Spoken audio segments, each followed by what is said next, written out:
آپ روزے سے ہیں، اور سنو، آپ روزے سے ہیں اور روزہ بھی رمضان کے مہینے میں رکھ رہے ہیں جو فرض ہے. آپ روزے سے ہیں، آپ کے پڑوس میں ایک آدمی بیمار ہے، ہاسپٹل میں ایڈمٹ ہے،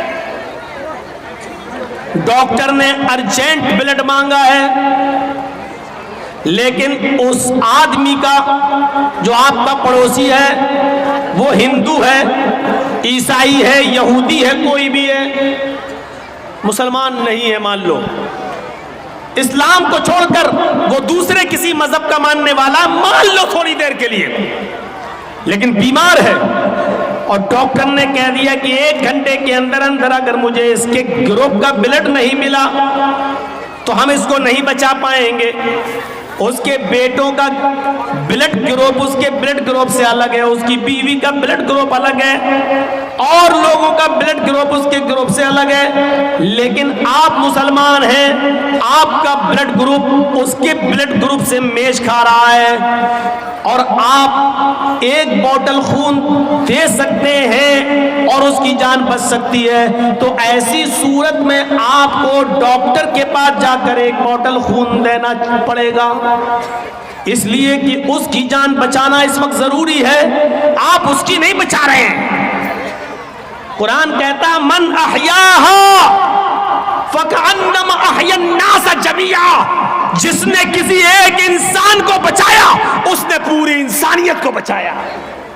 یہاں آپ ایک ہندو کو یا ایک عیسائی کو نہیں بچا رہے، ایک انسان کو بچا کر پوری کائنات کی اور پوری دنیا کی انسانیت اور مانوتا کو بچا رہے ہیں.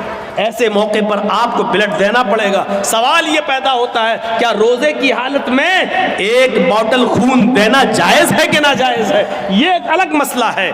میرے بھائیوں، آپ کو روزہ ہے، بخار ہے، لیکن ڈاکٹر نے بلڈ جانچ کے لیے سیمپل مانگا ہے، آپ روزہ نہیں توڑنا چاہتے ہیں، تو ایسی کنڈیشن میں آپ بلڈ جانچ کے لیے 2 4 5 ml بلڈ اگر آپ کا نکالا جا رہا ہے تو آپ نکلوا سکتے ہیں، آپ کا روزہ نہیں ٹوٹے گا.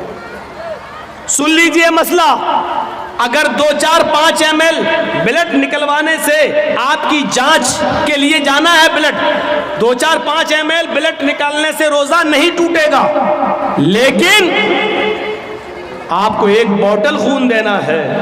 1 بوتل خون دینے کے بعد کمزوری آنا ہے.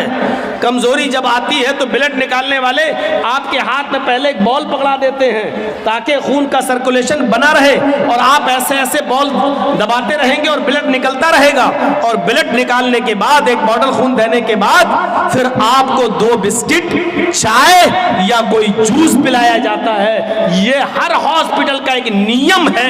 لہٰذا ایسی صورت میں آپ روزے سے ہیں تو آپ کا وہ بلڈ لے گا نہیں، وہ آپ کو کہے گا کہ پہلے آپ روزہ توڑیے، کچھ کھائیے، کیونکہ بلڈ نکلنے سے آپ کو اور کمزوری پیدا ہو جائے گی. اسلام یہاں آپ کو اجازت دیتا ہے کہ ایک غیر مسلم کی جان بچانے کے لیے آپ کو اگر روزہ توڑنا پڑ رہا ہے تو روزہ توڑ دیجئے. یہ روزے کی قضا تو بعد میں ہو جائے گی، لیکن اگر یہ مر گیا تو دوبارہ زندہ نہیں ہو پائے گا. اس لیے اس کو بچانا، روزہ رکھنے اس وقت توڑ دینا بہتر ہے، اس کو بچانا زیادہ ضروری ہے. لہذا اسلام یہاں آپ کو اجازت دیتا ہے کہ غیر مسلم کی جان بچانے کے لیے روزہ توڑ دو. اس سے بڑا درجہ انسانیت کا اور کیا ہو. وہ سوچیں جو موب لنچنگ کر کے درختوں سے باندھ کر جے شری رام کے نعرے لگوا کر جو ایک انسان کی جان لے لیتے ہیں، وہ سوچیں کہ وہ کس دھرم کے پاسدار ہیں اور کس دھرم کی رکشا کر رہے ہیں وہ. اور وہ بھی سوچیں جو بنا کسی غلطی کے کسی کو پکڑ کر